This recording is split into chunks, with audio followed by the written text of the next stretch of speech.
हाथी और शेर की कहानी। एक बार एक जंगल में एक शेर अकेला बैठा हुआ था।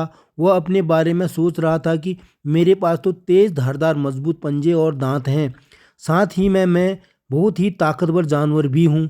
लेकिन फिर भी जंगल के सारे जानवर हमेशा मोर की ही तारीफ क्यों करते रहते हैं। दरअसल शेर को इस बात से बहुत जलन महसूस होती थी कि सभी जानवर मोर की तारीफ करते थे।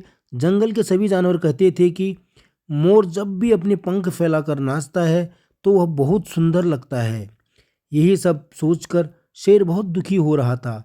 वह सोच रहा था कि इतना ताकतवर होने और जंगल का राजा होने पर भी कोई उसकी तारीफ नहीं करता है। ऐसे में उसके इस जीवन का क्या मतलब है। तभी वहां से एक हाथी जा रहा था। वह भी काफी दुखी था। जब शेर ने उस दुखी हाथी को देखा तो उससे पूछा, तुम्हारा शरीर इतना बड़ा है और तुम ताकतवर भी हो, फिर भी इतने दुखी क्यों हो? तुम्हें क्या परेशानी है? दुखी हाथी को देखकर शेर ने सोचा कि क्यों न मैं इस हाथी के साथ अपना दुख बांट लूं।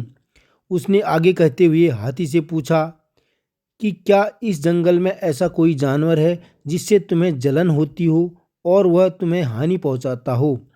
शेर की बात सुनकर हाथी ने कहा, जंगल का सबसे छोटा जानवर भी मुझ जैसे बड़े जानवर को परेशान कर सकता है।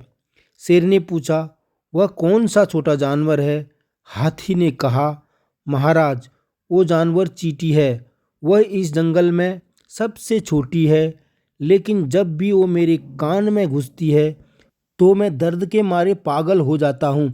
हाथी की बात सुनकर शेर को समझ में आ गया कि मोर तो मुझे चींटी की तरह परेशान भी नहीं करता है, फिर भी मुझे उससे जलन होती है।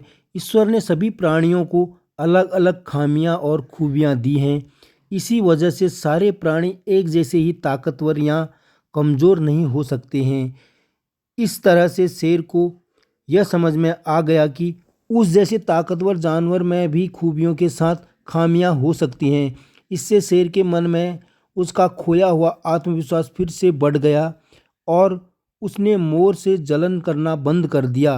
कहानी से सीख, हमें कभी भी किसी की खूबी देखकर उससे नहीं जलना चाहिए, क्योंकि हम सभी में अलग अलग खूबियां और खामियां होती हैं।